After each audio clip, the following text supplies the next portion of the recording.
আমার আল্লাহ বলেন, পৃথিবীর মানুষ, হ্যাঁ আমার বান্দারা, তোমরা দুনিয়ার মধ্যে গিয়েছো, আমি তোমাদেরকে দুনিয়ার মধ্যে পাঠাইলাম। পাঠাইবার পরে আমি জানি তোমরা অনেক অন্যায় পথে যাবে, অনেক কাজ করবে, যে কাজগুলোর মধ্যে তোমাদের গুনাহ হয়ে যাবে। হ্যাঁ বান্দা, তোমরা গুনাহ করবে তাও আমি ভালো মতো জানি, তোমরা পাপ করবে তাও আমি ভালো মতো জানি। বান্দারে, পাপ করার পরে, গুনাহ করার পরে একাই কি মসজিদের মধ্যে তোমরা কেঁদেছো, রব্বানা যালামনা, বলেন রব্বানা যালামনা আনফুসানা ওয়া ইল্লাম তাগফির লানা ওয়া তুরহামনা লানাকুনান্না মিনাল খাসিরিন বলে বলে মসজিদে কেঁদেছো, আসরের নামাজ পড়ে কেঁদেছো, যোহরের নামাজ পড়ে কেঁদেছো, মাগরিবের পড়ে কেঁদেছো, এশার নামাজ পড়ে কেঁদেছো। বান্দা, নামাজের মুসল্লা যখন বসে যাও, আমি আল্লাহকে তোমরা বারবার বল, আল্লাহ আমার গুনাহ মাফ করে দাও। তারপরও আমি তোমাদের গুনাহ মাফ করে নিই। তারপরও তোমরা নিশি রাত্রে, মানুষ যখন ঘুমে যায়, তোমার বিবি যখন ঘুম যায়, তোমার ছেলে যখন ঘুম যায়, তুমি নিশি রাত্রে ঠান্ডা পানি দিয়ে ওযু বানিয়ে নামাজের মুসল্লায় বসে তুমি আবার যখন ডাক দাও, রব্বুল আলামিন, পৃথিবীর কোনো মানুষ আমার গুনাহ সম্পর্কে জানে না, তুমি আমার গুনাহ সম্পর্কে জানো। আমি এমন গুনাহ করেছি আমার বিবি জানে না, বিবি গুনাহ করেছে আমি জানি না। আল্লাহ, তুমি সব কিছু জানো, আমার প্রভু তুমি আমাকে মাফ করে দাও। আমার আল্লাহ বলে, তারপরও যদি তোমাদেরকে আমি মাফ না করি, তারপরও বান্দা, তোমরা আমার রহমতের দরজা থেকে ফিরে যাইও না। আমি তোমাদেরকে হুকুম দিচ্ছি, ওয়ালাউ আন্নাহুম ইয যালামু আনফুসাহুম জাউকা, বান্দারে, যদি গুনাহ করে ফেলো, আমার রহমত থেকে মুখ ফিরিয়ে তুমি চলে যাইও না।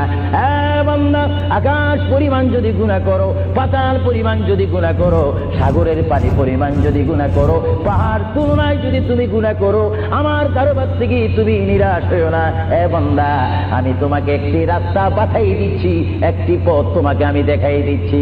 সেই পথটি কোন পথ তোমরা জানো? ওয়ালাউ আন্নাহুম ইয যালামু আনফুসাহুম জাউকা, বান্দারে, যখন তোমরা বরবাদ হয়ে যাবে, তখন তোমাদেরকে একটা পথ আমি তোমাদেরকে দেখাই দিলাম। সেই পথটির নাম হচ্ছে আমার রাসূলের মদিনা। জুড়ে বলেন সুবহানাল্লাহ। আমার নবীর দরবার গিয়ে কেঁদে কেঁদে তোমরা বলো, ইয়া রাসূলুল্লাহ, ইয়া হাবিবাল্লাহ, আয়া আকা ইয়া রাসূলুল্লাহ।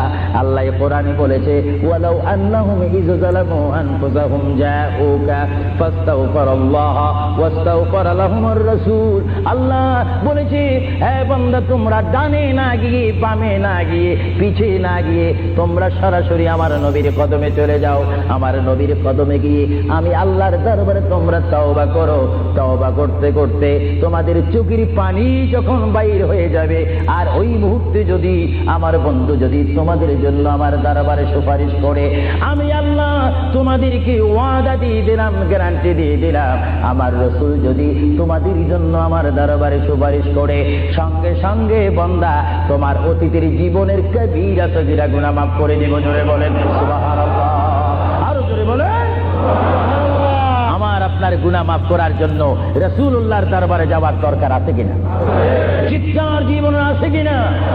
এটা কোরআনের অপব্যাখ্যা নয়, কোরআন শরীফের আয়াত। ওয়ালাউ আন্নাহুম ইয যালামু আনফুসাহুম জাউকা, যারা তাফসীর পড়েছেন, তাফসীর জালালাইন পড়েছেন, টাইটেল পড়েছেন, বুখারী পড়েছেন, মুসলিম পড়েছেন, ইবনে মাজাহ পড়েছেন, সিয়াসিত্তা পড়েছেন, হাদিস পড়েছেন, ইসমা পড়েছেন, কিয়াস মেনেছেন, উসুল মেনেছেন, বালাগাত মেনেছেন, মুনতিক মেনেছেন, শরীয়ত বুঝেছেন, তরিকত বুঝেছেন, হাকিকত বুঝেছেন, ইলমে লুদুনি পেয়েছেন, ইলমে তাসাউফ মেনেছেন, তারা অবশ্যই স্বীকার করবে মানুষের একমাত্র মুক্তির স্থান, পরিত্রাণের স্থান, আসলের স্থান, নাজাতের স্থান, আল্লাহ পাওয়ার স্থান মুহাম্মদুর রাসূলুল্লাহ কদম মুবারক। চিৎকার দিয়ে বলেন সুবহানাল্লাহ।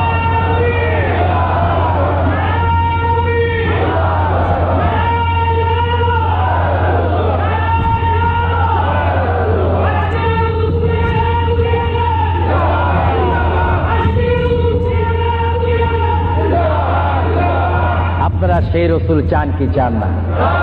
অবশ্যই চাইবেন, না চাইলেও চাইবেন। কেন চান নেই? অবশ্যই আফসোস করবেন। কারণ পৃথিবীতে সন্তান রয়েছে, বিবির জন্য স্বামী রয়েছে, স্বামীর জন্য বিবি রয়েছে, সন্তানের পাশে মা রয়েছে, মায়ের পাশে সন্তান রয়েছে, এটার নাম দুনিয়া। আর দুনিয়া ও মাজরাতুল আখিরা। কিন্তু এই দুনিয়া যেই দিন জীবনের সমাপ্তি বিদায় ঘন্টা বেজে যাবে, সেই দিন সন্তান ইচ্ছা করে মায়ের পা ছেড়ে দিবে, পিতা তার মায়ের সামনে থেকে চলে যাবে, এমনি ভাবে সবাই বিচ্ছিন্ন হয়ে যাবে, সব চলে যাবে, একমাত্র সাথী হবে, আপন হবে, বন্ধু হবে, কবরের সঙ্গী হবে। সবাই বলেন মুহাম্মাদুর, আরো জোরে বলেন না মুহাম্মাদুর। আপনারা সেই রসুল চান কি চান না?